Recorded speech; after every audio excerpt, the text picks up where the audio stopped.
Welcome to our friends in the United States, in Israel, and across the globe. Shalom to all. I'm sorry for the delay. I'm Alan Jay, Director of Outreach and Engagement here at the Zionist Organization of America.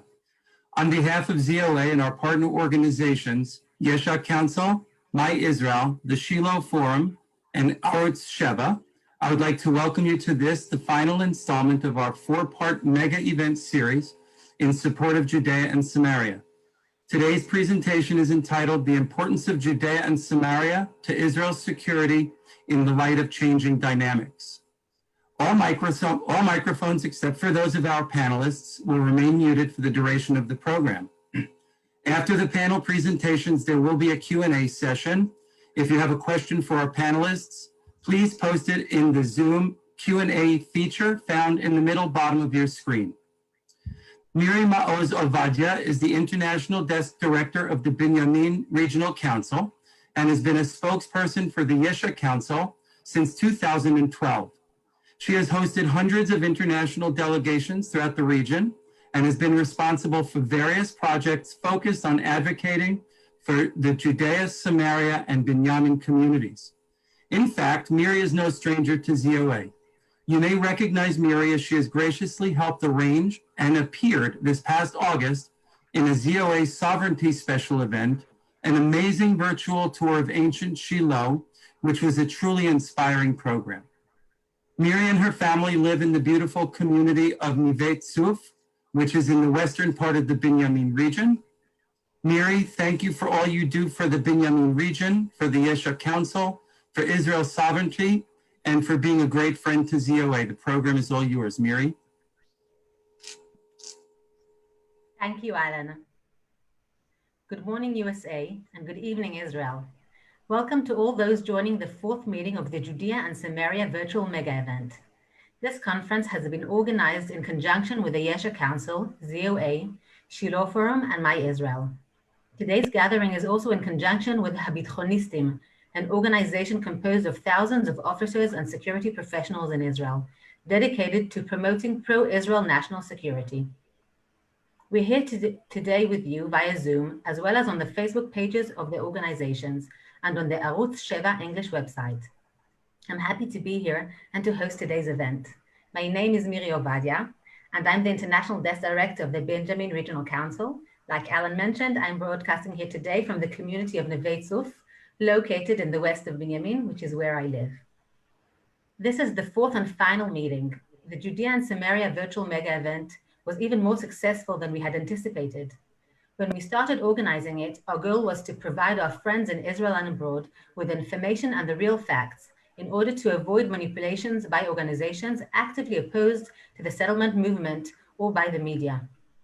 During the first meeting, we discussed economic peace, the economic development of Judea, Samaria, and the Jordan Valley, and its positive impacts on the population here, including the Arabs living in Judea and Samaria. During the second meeting, we presented the correct claims regarding the Jewish nation's legal right to the land of Israel, including Judea and Samaria. This right is deeply rooted in our heritage and is also compatible with international law. In the most recent meeting, the third one, we delved into the subject of the new Middle East, the erroneous perception that was presented for years, which claimed that it would be impossible to reach peace accords with the Arab countries if Israel did not give up on parts of the land of Israel. This perception crumbled over the past year when the Abraham Accords were signed with 4 Arab countries.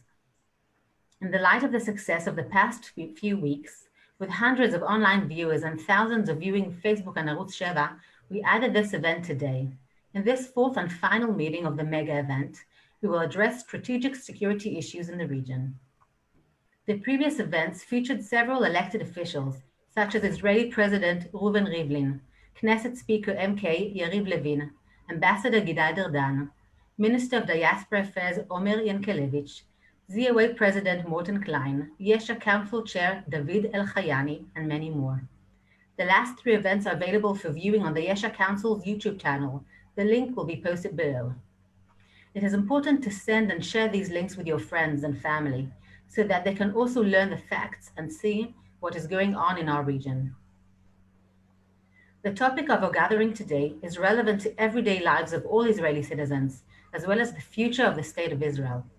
We all remember the expression attributed to Foreign Minister Abba Eban, Auschwitz borders, referring to the 67 borders which could be more appropriately referred to as the 48 Armistice Line. Since then, many papers and studies have been written on the subject.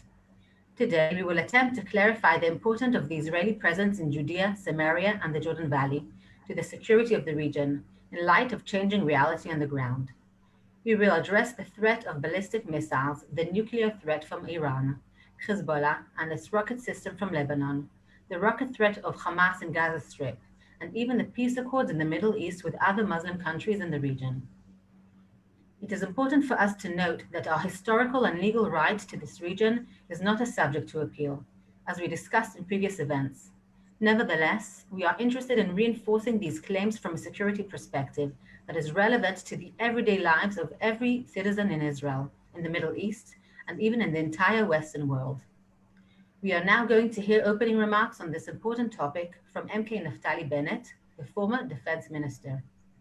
Afterwards, we will host a panel discussion featuring different perspectives on the various challenges relating to security issues in our region, here in Judea and Samaria. The panel will be hosted by Brigadier General Amir Avivi, Executive Director of the Bitchonistim organization. It is important to us in the State of Israel, and each and every one of the participants here makes use of the information that we will discuss this evening on every possible media, that you should use this through PR, public activity, the media, social media, and more. This is how we can overcome ignorance and spread the truth. Let's move on to the content. I'm honored to open today's meeting of the Judea and Samaria virtual mega event with the former Defense Minister, MK Naftali Bennett. Shalom, my friends at the Yesha Council, my friends at My Israel, which I founded together with Ayelet Shaked just about a decade ago, and of course the amazing organization ZOA and my friend Mort. I think this is a very important conference, especially given the political changes that we're all experiencing, and the focus of this discussion is on the security aspects of Judea and Samaria. Having said that, I want to start with the very basic tenet, and it's Eretz Israel belongs to the Jews. First and foremost, before we talk about security, it's our home. It's our only home. You know, if you take a plant and you uproot it from its natural soil and you try and plant it in some other soil, it might somehow survive. It certainly won't thrive. The Jewish people are like that plant, and we belong to this particular land, the land of Israel. Well, we were uprooted for about 2,000 years, and we did survive, but we certainly did not thrive. So this is our land. We're not going anywhere. And it turns out that Judea and Samaria is the very heart of our history, of our heritage. That's where our forefathers came from. So before we talk about the security considerations, I'm saying this as former defense minister of Israel and someone who intends to lead the people of Israel. The land of Israel is ours. And as long as I'm here, we're not going to give up 1 centimeter of the land of Israel to anyone, ever. Now, in terms of security, Judea and Samaria is the very fundamental backbone of Israel's security. You know that during Oslo, Paris used to say that in the new modern era of rockets and accurate weapons, there's no meaning for land. There's nothing more wrong than that. What we've seen over the past 25 years is time and again, whenever we vacated any piece of land, immediately Iran entered through one of its proxies. So first we vacated Lebanon, which we have no territorial claim, but it was said if we pull out of Lebanon, there'll be peace. What we have now in Lebanon is Iran.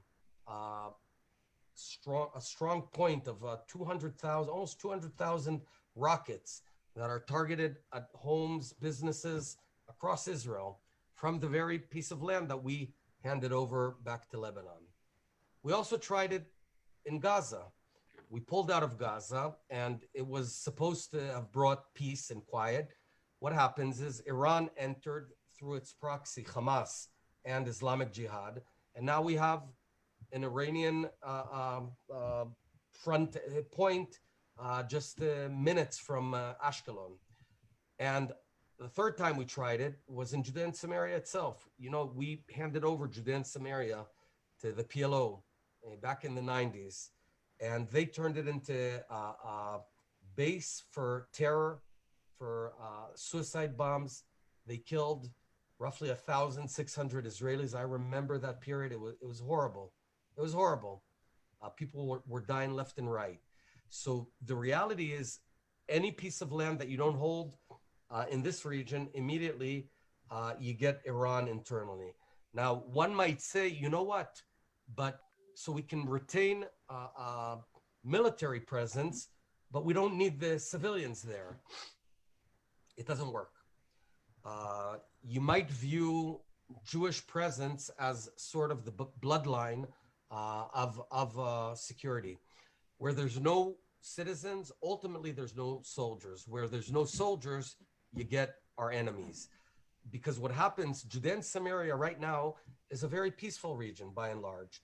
Every day there's 500,000 Israelis that live there, that thrive. And because they drive through all the roads and lead their lives and build businesses and, raise their younger generation, it effectively creates a normalcy where we have the idea of retaining their security. But imagine if they left, very quickly you'd have demonstrations to pull out the soldiers. Why risk them? There's no Jews living there. So ultimately, where there's no citizens, no Israeli citizens, there's no IDF soldiers. Where there's no IDF soldiers, there's no security. Finally, I can say that it's a whole different ball game dealing with remote missiles, say in Iran, and missiles on our borders in Gaza and Lebanon. I can say now, as former defense minister of Israel, Israeli presence and the Israeli sovereignty of Judea and Samaria is of the highest degree of importance to Israel's national security, to Israel's very survival in the future. As it is, we're a tiny country. We need these borders. Anything less than them is undefensible. We won't be able to defend it. We can't depend always on miracles. And that's why a decade ago, I decided to come out with the first sovereignty program, first sovereignty plan in Israel. Everyone back then was talking about 2 states, and the right wing had no counteroffer. And that's the plan that changed the whole discourse in Israel. And I'm confident that not long from now, we're going to have many more than just 500,000 Israelis and Jews living in Judea and Samaria, side by side in peace with the Arabs. And only by being strong, by retaining the land of Israel, can we ensure a good and peaceful future for the state of Israel. I want to thank you. I know you're out there fighting for us, and together we're going to win. Thank you very much. Thank you, Naftali, for your important message. Naftali was formerly the Executive Director of the Yesha Council. We apologize. We were informed earlier today that MK Tzvika Hauser, Chair of the Foreign Affairs and Defense Committee, will not be able to speak to us this time due to a tight, unexpected security and political schedule. We know that he is having long meetings with the Air Force and the Navy, and we wish him much luck and success. Before we hear the panel discussion on security, we would like to show you how the security system operates on the ground. The IDF and the defense system protects the Yishuvim and terror threats throughout the state of Israel. There are additional organizations that help the Yishuvim tighten their security, such as Rescuers Without Borders of Judea and Samaria and the One Israel Fund. Mark Provisor from the One Israel Fund works with the security officer of the Yesha Council to provide supplementary security elements for the Yishuim. We asked Mark to present their work. Hi, my name is Mark Provisor. I'm the Director of Security Projects for One Israel Fund. I'm also the former security chief, the Rav Shatz of Shiloh and the region, which is where I live today. I served in that job from 1996 to 2006, where, for those who remember, the time of the Second Intifada, where there were daily attacks on the roads and against their communities, be they shootings, explosives, attempted kidnappings, you name it. It was indeed an experience. And it's with that experience that I took with me today that we apply to the jobs that I do today, working with the communities of Judea and Samaria to provide and help secure these places. Now, we know that the IDF is responsible for the security of Israel.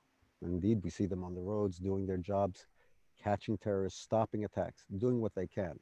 But there's an issue that's not discussed, and that is that really of the communities. There are a number of communities that simply do not get what they need, are not able to fulfill that simple right of securing their people. And this is where we work. When one experiences so much terror, especially that from the security field, it gives you a very, very different point of view. And this, in a sense, is the point of view that One Israel Fund takes. Preventing the violence and terror against our people, allowing them to have a safe and secure life. Through my experience, I've taken that and we apply it to the communities. Examples that I can give where the equipment that, a lot of equipment that is really not provided is various surveillance equipment. There are communities without perimeter systems at all. We've taken to providing mobile surveillance, thermal surveillance, drone surveillance, anything possible and necessary to prevent these attacks. Again, the IDF is doing an incredible job, but it's not complete. And this is where we come in to actually fill those gaps. I can use a number of examples where I can look in Binyamin, where our mobile systems, this Guy system that is a thermal surveillance system based on the vehicles, spotted the terrorists further away, outside. And this way was able to inform the IDF and where they actually stopped the terror. Where the perimeter systems have caught people trying to infiltrate, getting over through the perimeter roads or fences, allowing the security forces of the community to get and stop the attacks. I can mention so many medical issues where equipment that's been provided, again, to get there first. You see, the concept of first responder really started here. The security chiefs, these are the guys who are going out there. It is the communities themselves that are providing the real security in their own regions. Every day, these attacks are still occurring. And still, there are a number of gaps within the communities. And this is what we're working to fulfill, to keep these people safe and secure. Again, as I've mentioned, there's a lot of efforts going into this. Smaller communities are not getting what they need. Farming communities are not getting what they need, and there are gaps. And this is why we work so hard. We have no choice. These are our people. These are our communities. And through my experience, again, as a security chief going through that intifada, I know that what we really want to do is keep people alive, keep them safe. A week doesn't go by when I'm getting a report that one of the systems that we've worked in putting in hasn't stopped something. And indeed, it's very important. We work in coordination with the regional security directors, the local security chiefs, everyone involved to bring us a bigger and brighter future. Health to all, Noni B'Smachot.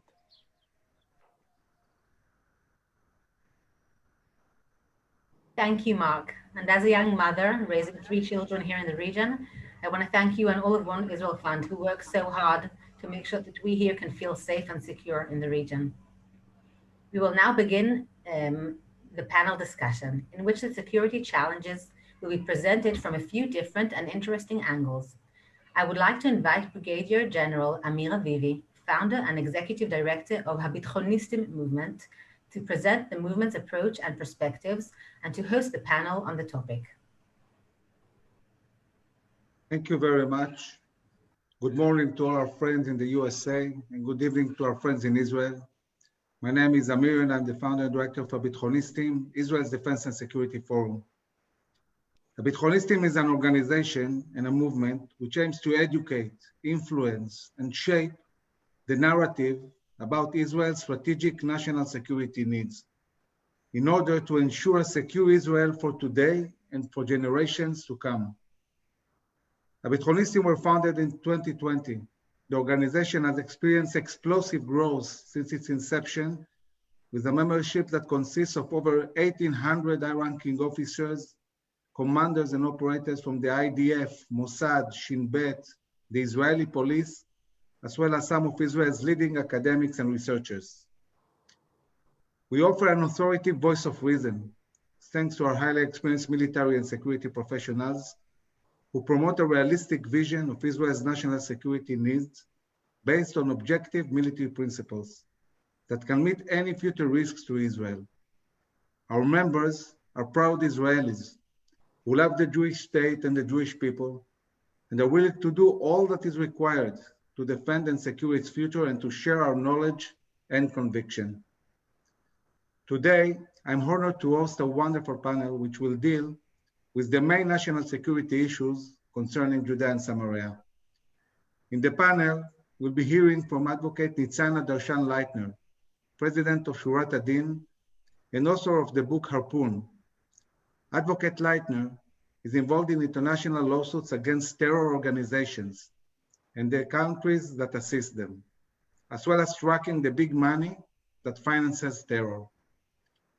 We will also hear from General in Reserve Yitzhak Gershon, known as Jerry, the former president of the Friends of the IDF and currently the chairman of the Israel Airports Authority and also the chairman of Bitchonistim. Jerry commanded the Judea and Samaria division in Operation Protective Edge and was the mind and architect of the big win against the Palestinian terror. Jerry will discuss the strategic security approach in the region and Israel's defensible borders. Our third participant of the panel will be Advocate Meir Buchnik, a member of the Shiloh Forum and Deputy Director of the Kohelet Forum, who will present an important and very concerning topic in Israel, the organized Palestinian seizure of land in Area C, and the security ramifications of this phenomenon. Jerry, I would like to start with you. There are generals in Israel who claim that the IDF is strong enough to defend Israel from the Green Line, and that with today's technology, strategic depths and holding the high ground is not that important.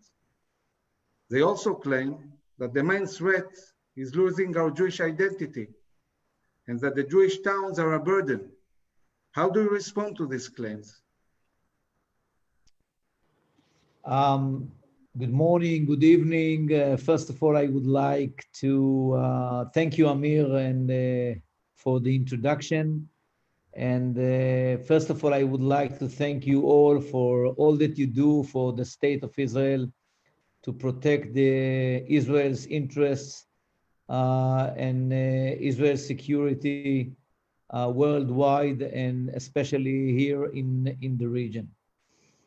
With your permission, I would like to start and touch what is our main challenge regarding Judea and Samaria. And I don't see any external challenge, but internal challenge.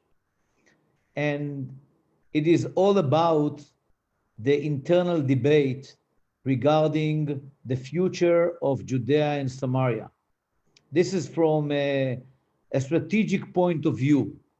What brought us all back to our homeland, as the Knesset member, Mr. Naftali Bennett said, was a clear vision and a total belief in our righteousness.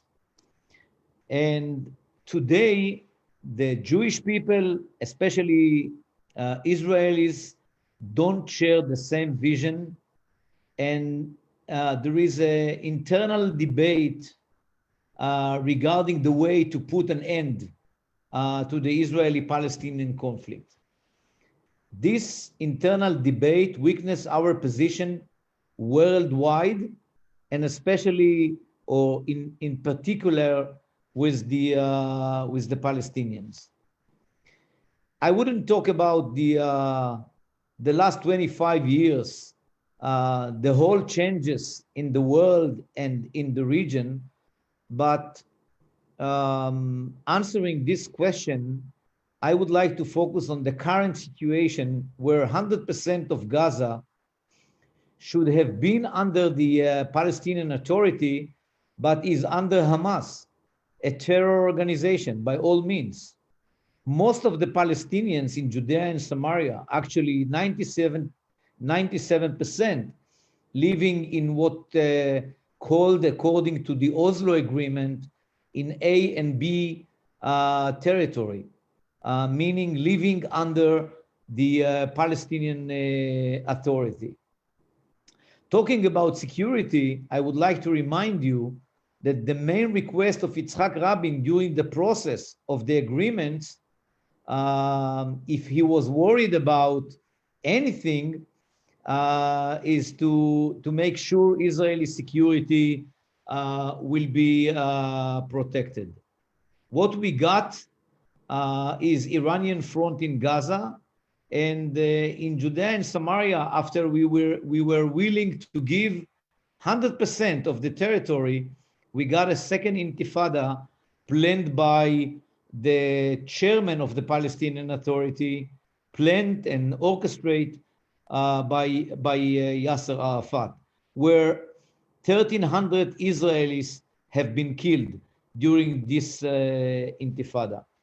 So from a security point of view, there is no sense, no matter what other people or other generals are saying, there is no sense to make Judea and Samaria 5-time Gaza. There is no way to let them impact every inch of our mainland, every inch of our of Israel's economic center. So, and from a national security point of view, we cannot let others to be responsible for our security. Yitzhak Rabin said, we will give them the ability to control their people, and they will fight terrorism without the Supreme Court and without B'Tselem. And in addition to that, we need to acknowledge the rapid changes in the world as well as changes in the region. First, Iran is building around us in Gaza, Lebanon, Iraq, Yemen, and Syria armies of terror. Thousands of rockets and missiles are targeting or aiming to Israel only. And one very, very important thing that these generals saying that we need to give up Judea and Samaria for peace, on the same sentence they say, why we give the Emirates the ability to buy from the United States the F-35. Changes in the region are, you cannot predict what changes will be in the region. So in that regard, even though Jordan's security and stability is very important for the state of Israel, but no one, unfortunately, cannot trust anyone but ourselves. Who knows what's going on, what will be the future of Jordan. So in that regard, our sovereignty over the whole land, but especially on the Jordan Valley, the settlements, essential parts of the sea what called C according to the Oslo Agreement, is our main national interest regarding our future security in the region. And finally, there is no security without settlements, and there is no settlements without security. Jerry, thank you very much. One of the questions asks us, how do we convince the public of the importance of Judea and Samaria and the Jordan Valley? So maybe as a chairman of Abitchonistim, you can say something about what we are doing in this sense with our hundreds and hundreds of officers. So, you know, what is more important is the huge achievement of the Trump administration and our prime minister by leading the Abraham Accords. They signal to the Palestinian Authority that no one will let them keep this ongoing conflict to impact the whole future of the region, and that Israel's national security and historical interests are not negotiable. In that regard, the Bitchonistim are meeting every leader in Israel, from the prime minister to ministers and Knesset members, to convince them that we cannot afford to give up any inch of our homeland. Of course, we need to be sure that the security between the Jordan River and the Mediterranean Sea will remain forever in Israel's hands. What we are trying to do is to convince the youth in Israel to understand the risks of giving up the mountains of Judea and Samaria. That even the history showed us that the one who controlled the mountains controlled the mainland of the state of Israel. So in that regard, the Bitchonistim are doing many things in Israel to shape the public opinion, to talk Zionism, not to be ashamed about talking about Zionism, about our national interests. The Trump administration put our interest again on the table. Not just we are giving territory in return of violence and terror and missiles and rockets, but the first time our interests are on the table.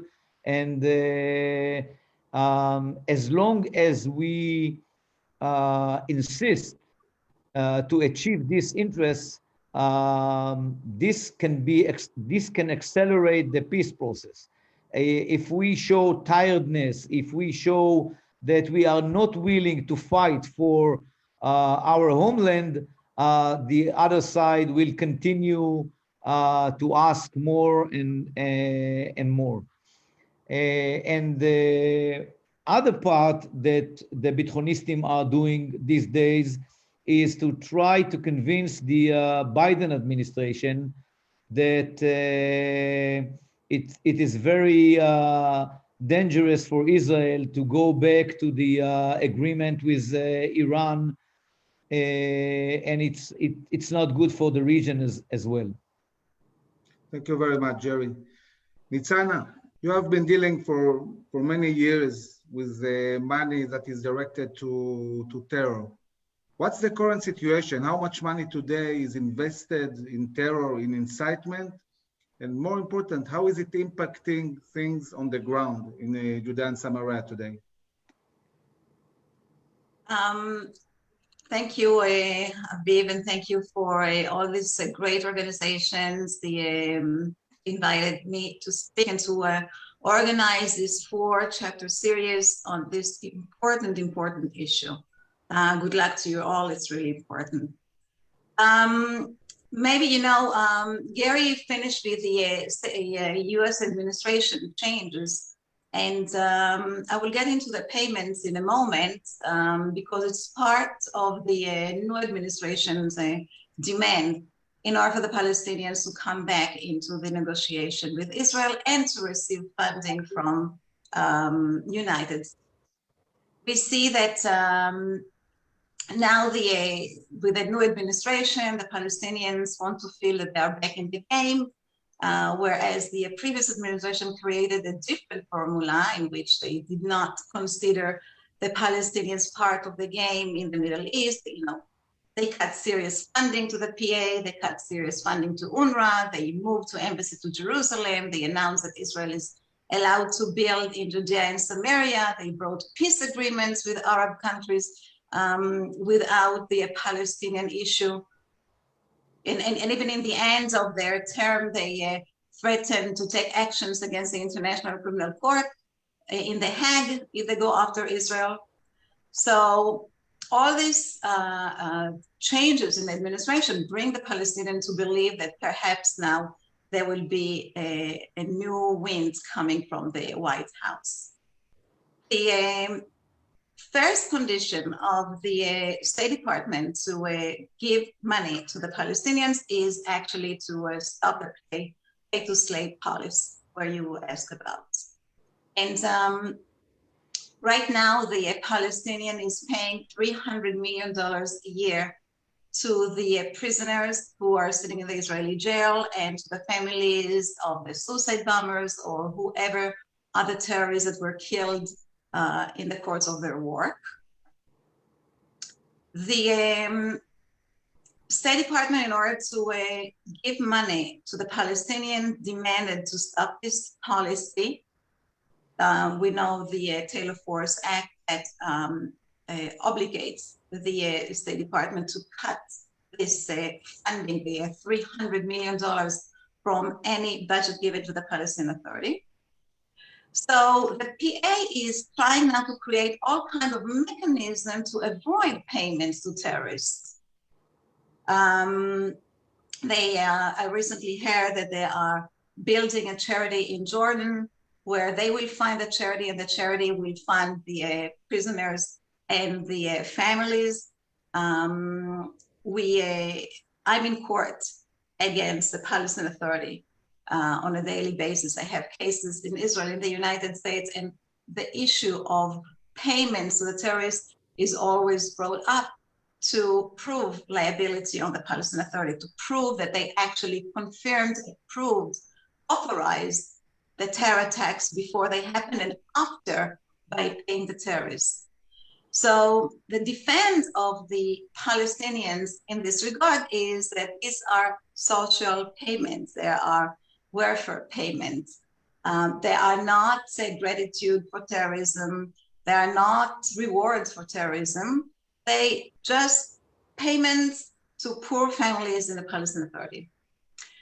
But when we ask them if someone steals a car and sits in jail, in the Israeli jail, will he get the same payments or any type of payments that the other terrorists are receiving? The answer is absolutely not. The answer is that only for security victims, these terrorists will get funding.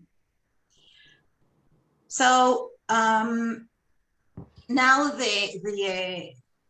I believe that these payments will not stop ever. The Palestinians are very proud in these payments, are very proud of taking care of their shaheed, of their heroes. We need to remember that the PA is actually organized by terror organizations. Mahmoud Abbas, who is the president of the PA, is also the chairman of the PLO, which is a terror organization. The PA contains different organizations like the Popular Front for Liberation of Palestine, like Hamas, like Islamic Jihad. This is a contingency of the Palestinian Authority. They all share the same goal and the same beliefs. The people who are sitting in jail are the top of the society in the Palestinian Authority. It's not the bottom of the society. So they admire what they do. They want to show that they protect them, they are helping them, they are not neglecting their heroes. And they kind of stuck in Beirut 1969. They don't want to be revolutionary. They want to run around with their kafia and with Kalashnikovs. It's like the Japanese that, you know, the joke about the Japanese, that the soldiers that were stuck in the jungle after World War II. So some people came forward and saw them and said, what are you doing here? The war is over. And they said they didn't know. So the Palestinians do not know that the world move on, that that Israel can sign peace agreements with other countries without even relating to the Palestinian issue, that the Palestinian issue is not in the center of the world anymore. And we see that also Europe, that actually helped the Palestinian Authority to get created and funded it with billions of dollars, slowly understand that the money that they're giving it is going to fund terrorists, and they're cutting the funding as well. So if the United States and Europe will insist for cutting this funding, perhaps there will be a change.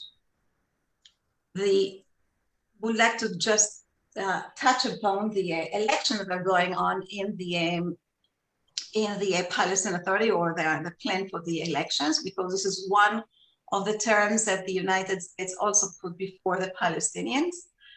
They want them to go into democratic elections.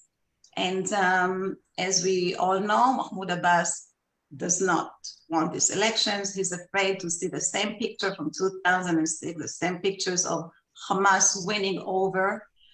And he's very desperate to keep his position as the president of the PA. And you know, he wants to end his life this way. So in the beginning, we heard that he's planning to create a unifying government after the election with Hamas. But today, I heard that he actually wants to build a common party with Hamas. The 132 seats in the Palestinian parliament will be divided 60 to Hamas, 60 to PLO, and 12 to whoever is left, the small parties that will be running. And to confirm this before the United States, Al-Sheikh, one of the ministers of the Palestinian Authority, sent a letter to the State Department saying that Hamas is willing to recognize Israel in 67 borders. That's the Messiah is coming. Hamas is recognizing Israel. Right. So basically, Nitzana, you're saying that looking at the basic ideology of the PLO and Hamas, in many ways are not that different. I mean, the end state, maybe the way to get to the end state is different, but the ideology is pretty much the same. 100%. The PLO never left its gun. They never left their wish to establish a Palestinian state all over Israel. They show it clearly in their books, in the newspapers, in the media. They don't believe Israel has the right to exist. They're just very smart about it. They try to wear, you know, ties, suits, and instead of the kafia that Arafat used to wear. But in the end, they think that the Palestinian Authority has to take the case of Israel. They will never give up their wish to take over the state of Israel. Hamas is more bluntly about it. They continue to shoot missiles. They continue to carry out terror attacks openly, freely, because they feel a little bit more safe in Gaza. They know that Israel is actually restrained when they want to retaliate against Hamas in Gaza. And they continue their fight. In the end, it's the same terror organizations, the same beliefs, the same goals. Thank you very much. Meir, we're seeing the Palestinians embracing the Zionist strategy of creating facts on the ground through the implementation of the Fayad plan. Can you elaborate on this and explain the security threats this plan poses? What is the Fayad plan and what is going on the ground today? Thank you, Amir. Again, I would also like to thank everyone else over here and the organizations. As a former staffer on the Hill, I know the importance of all the people advocacy. So please, whatever message you get from this panel, please make sure to repeat it to your congressmen, because this is very important, especially with the situation now in Washington. Back to your question, Amir. So I'd like to correct to somewhat the statement. Yes, the Palestinians have decided to mimic the Zionist idea and just build a land, build a country. But as opposed to Israel, the Israelis, the Chalutzim, who had to fight against the British and against the world, and had to deal with people who came, who were survivors of the Holocaust. The Palestinians are actually doing this with the behest of the European Union, the European countries, and the UN. So Jerry already touched upon the importance of Area C to Israeli security. And Nitzana mentioned the money that is being used for terror. And actually what I would like to speak about or to discuss touches on both, on the security and the money. But as opposed to the terror that we see every day, my discussion is, my topic is more about the silent war that is happening on the ground every day. You mentioned the Fayad program. So in 2009, Fayad decided to do away with the Oslo ways. He decided to go ahead and build a Palestinian state. He in the original program in 2009, he did not say anything clear about Area C, but he planted some clues to his future program. And in 2011, what happened was that the European Union met with the Palestinian Authority, and frustrated with the fact that the peace process, or so-called peace process, was not going anywhere. The talks have stalled. We know the reason for that, but the EU was frustrated with the fact that it's not going anywhere, and they decided that they are going to build a Palestinian state. Now, it's important just to clarify what we're talking about over here. So, as you know, there are three main areas in Judea and Samaria. There's Area A, Area B, and Area C. It's easy to remember that Area A is A for all. Everything is controlled by the Palestinian Authority.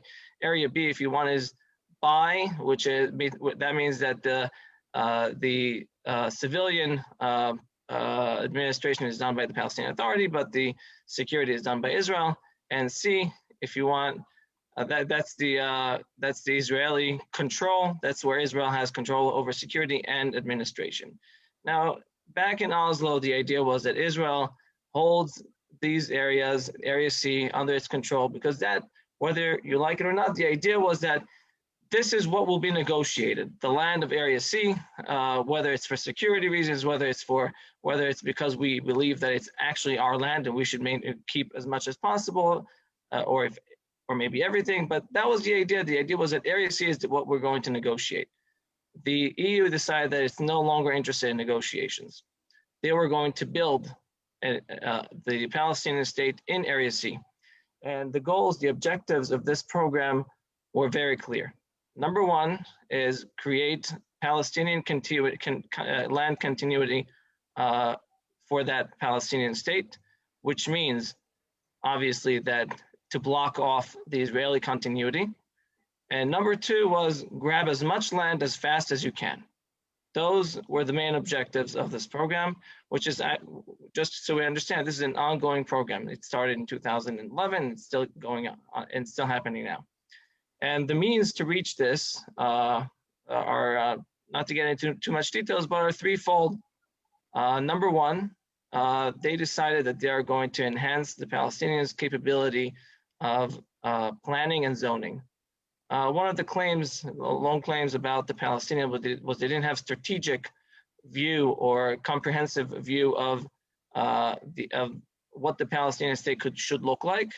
And the EU, together with UN organizations, have stepped in and have been teaching the Palestinians how to plan, how to create spatial plans, and how to do zoning properly in a very effective way. The number two thing that they have decided to do was to build infrastructure, because if you're planning on taking on the land, if you're planning on building their own settlements, right, to make their villages bigger, and then you need to have infrastructure, and by infrastructure I mean electricity, including all the wiring and water facilities, which means also pipes that obviously connect the houses and the facilities to one another, and also the different towns to one another, and roads, a lot of roads. We're talking about hundreds of kilometers of roads that the Palestinians have been building in Area C. There's a good example from last week. There is a road being built from a Palestinian town towards Itamar. So we wrote a letter to the commander of the Central Command saying this is a big threat to the Jewish community, to the Israelis there, because basically it enables the terrorists to arrive very fast, very close to the town, attack, and then retreat fast. Today they need to go by foot, and it takes time. And we see the same kind of building around main junctions and places that are strategic, and they go there on purpose. They know exactly what they are doing. Exactly. And they are trying to build in places that they are strategic, looking at their wanting to have a state, but also being able to attack us in different places in the future. 100%, Amir. I'll build on that point. So if Jerry mentioned that Area C is important and strategic for us, well, that's only if we actually have control over it. That's only if we maintain our strategic assets in Area C. But as you said, Amir, 100% correct. And you can read it in the EU program and in their documents. They're not shy of it. They're proud of it. The idea is to cut off Israelis, to cut off Israeli roads, to suffocate Israeli settlements. That is in the program. The idea is to look at the area as if there's no Israel over there. The assumption is that in a few years, Israeli settlements are going to be gone. It's a thing of history, and we should just continue and build.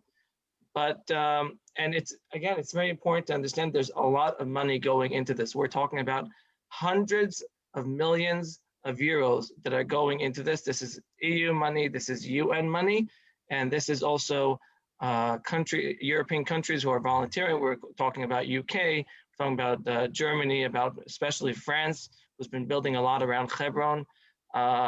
This is a very thought out program, but to bring it more concrete worries, more concrete security issues, then we heard before from Naftali, from MK Naftali Bennett, about the importance of how important it is that Israel stays, that the settlements stay in Area C, so the army, the IDF can actually maneuver, can do its work in the area. Now imagine that if this program continues, imagine that the IDF has to work not through an area that is controlled by Israel, but actually very, very condensed villages that are built on main routes around Judea and Samaria. Imagine how suffocating and how limited the Yeshuvim are going to be, the settlements are going to be. And if you mention the Itamar road, not only will it be an escape route, but imagine if they start building next to that road, which we've seen in many other places. We've seen them first to build a road, then to build a school, then to build a water facility, and then to build all the houses around there.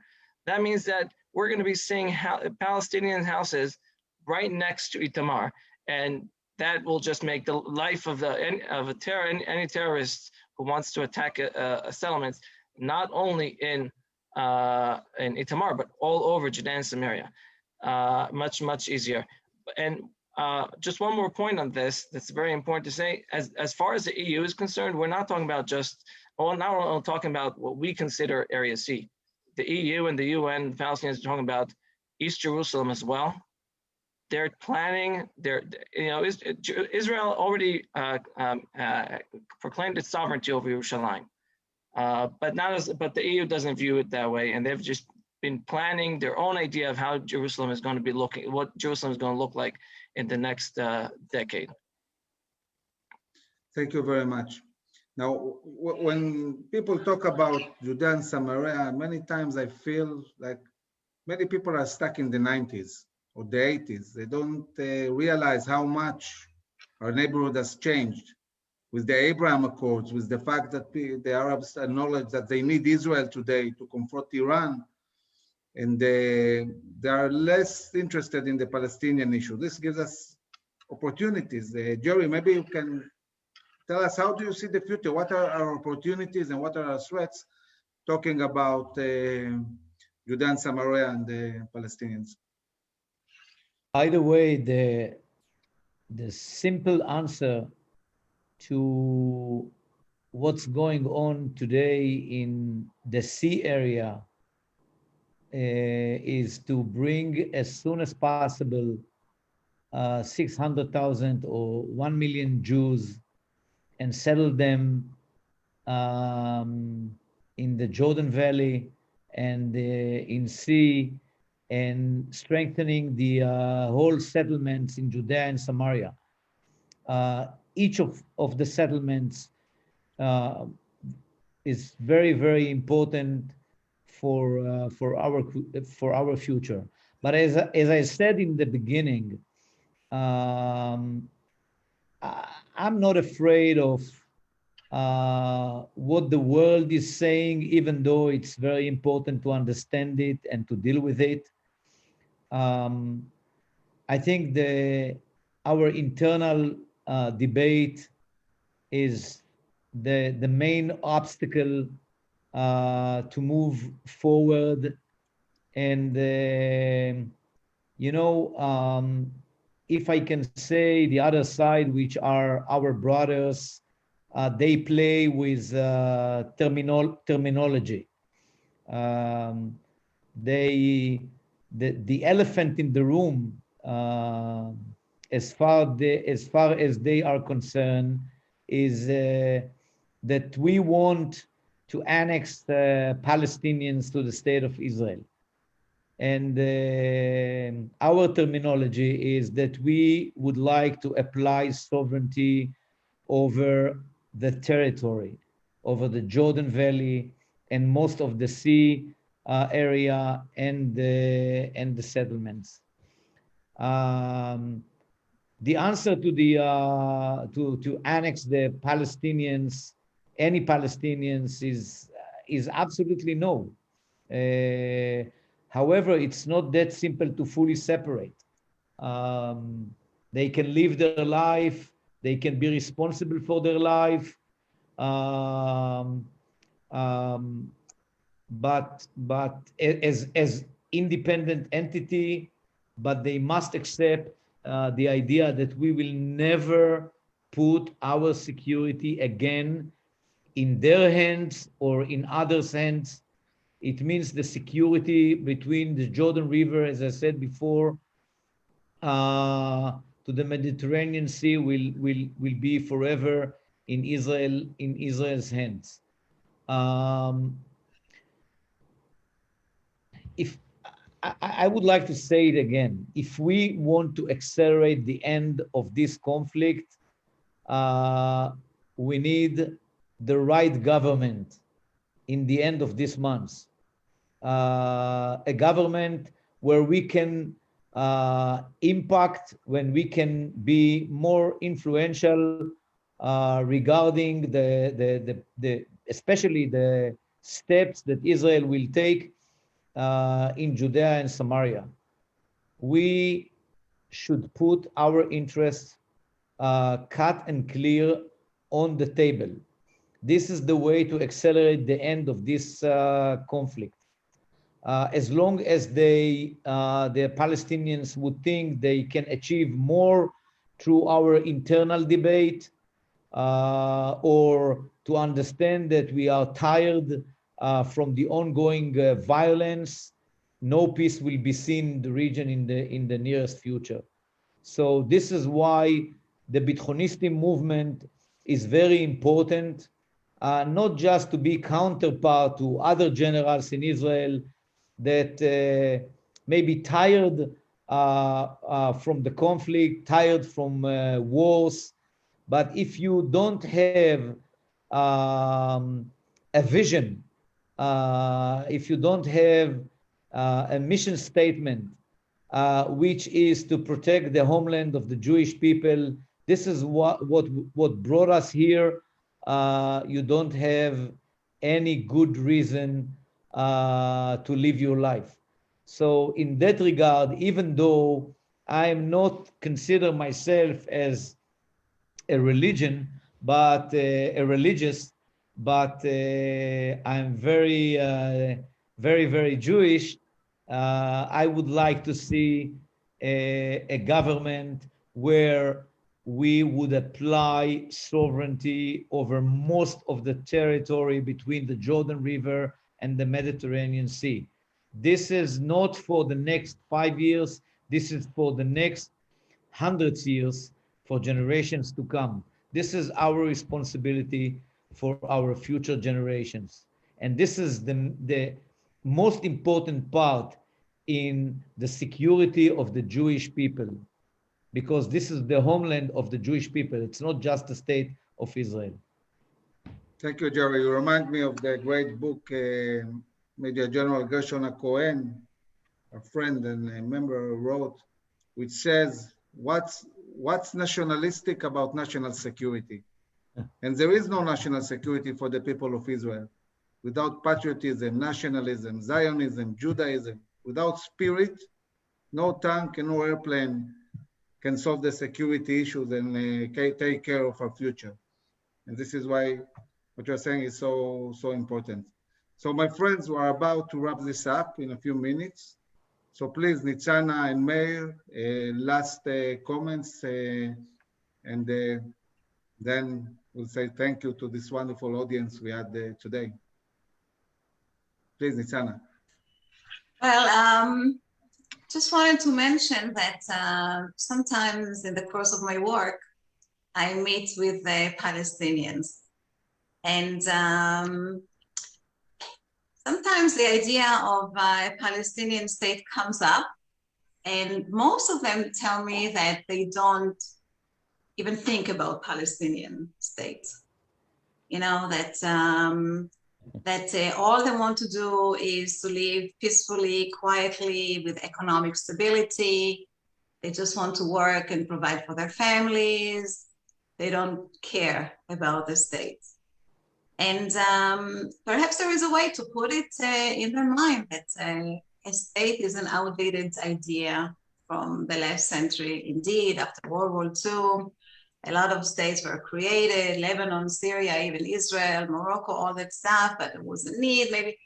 And now, in the end, what really the Palestinian need? They need food, they need clothing, they need shelter, they need health, and maybe give a visa to the US or Canada, and I'm sure they won't be hesitate to move out. Not the conflict necessarily has to be resolved by the state, the Palestinians, and giving out the territories for Israel.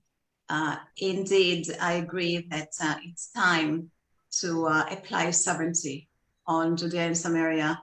We realize that the defense that Israel held until now, that if they apply sovereignty, they will be prosecuted by the International Criminal Court, and the entire nations will come and defeat us, no longer works. The world does it anyways. So having this in mind, perhaps it's time now to apply sovereignty. In the end, Judea and Samaria, as Jerry said, is ours from Thursday, and will be ever be ours until the last day. Thank you very much, Nisana. Mayor, to you. Yeah, so I'd like to just end up by 2 points. One, I agree 100%. Sovereignty and sovereignty now. But I'm afraid that before the government does that sovereignty, first it should show that it's actually administrating the area. And I'm afraid that at this point, the government has been showing us that it's closing its eyes to what's happening on the ground. So I wish that definitely we should have sovereignty in the area, but first let's show that this area belongs to us and fight for it. And second, this is because we're talking to many of you in the US. We know that in the past, during the Obama administration, there was also some involvement of the US in this takeover, very small, on a very small scale, but we don't want to see this happen again. So please speak with your politicians, with your representatives, and make them understand that Judea and Samaria is ours, and they should not just be going behind our backs and supporting the Palestinian state building. Mary, thank you very much. Jerry. I would say we need to make sure that the Palestinians understand, the Palestinian Authority and Hamas understand that no one in the world, not the criminal court, even not the new US administration, will decide what our future will be. This will be decided by Israeli government only. Thank you very much. I think that sometimes people tend to say that the Palestinians are attacking us because they're desperate. But actually the truth is that they're doing so because they are hopeful. They believe they can win. And the day they'll understand that there is no way they can win and that we mean that this is our land, this is the day we'll have peace. This is why we're having peace agreements now around the world, because we're strong. And I think this is a very important message. I want to thank you all. Thank you for a wonderful panel. And Miri, we are back to you. Hello again, and thank you for such a fascinating discussion. Today, we learned and acquired tools and information that is sometimes concealed from us. The full information also appears in English on the websites of the Yesha Council, the Shiloh Forum, and the ZOA. We recommend visiting the sites to read more and especially to spread this information to others. Thank you for being with us at the fourth and final meeting of the Judea and Samaria virtual mega event. The meeting will be available for viewing and sharing on the Yesha Council YouTube channel. Thank you for all those watching. I'm sure that the light of the success, we will host similar events in the future. We would also like to thank the people working behind the scenes for all of the technology and the broadcast of content during this mega event throughout the past month. Thank you, Elnatan Zecharia, the Yesha Council spokesperson, Omer Alali from the Shiloh Forum and Kohelet, and Natalie Lazaroff from the ZOA. We were already thinking about the next big conference, which will have in-person attendance, not just via the computer. On behalf of myself, Miri Maoz Ovadia from Binyamin, and on behalf of the Yesha Council, the ZOA, the Shiloh Forum, and My Israel, we would like to wish you health and a quick exit from the COVID-19 pandemic that has been part of our lives in the past year. And we hope that we'll be able to meet soon face-to-face here in Judea, Samaria, and the Jordan Valley at our gorgeous nature and heritage sites with the stories of the Bible and the brave people who live here. Have a great week and a happy and kosher Passover.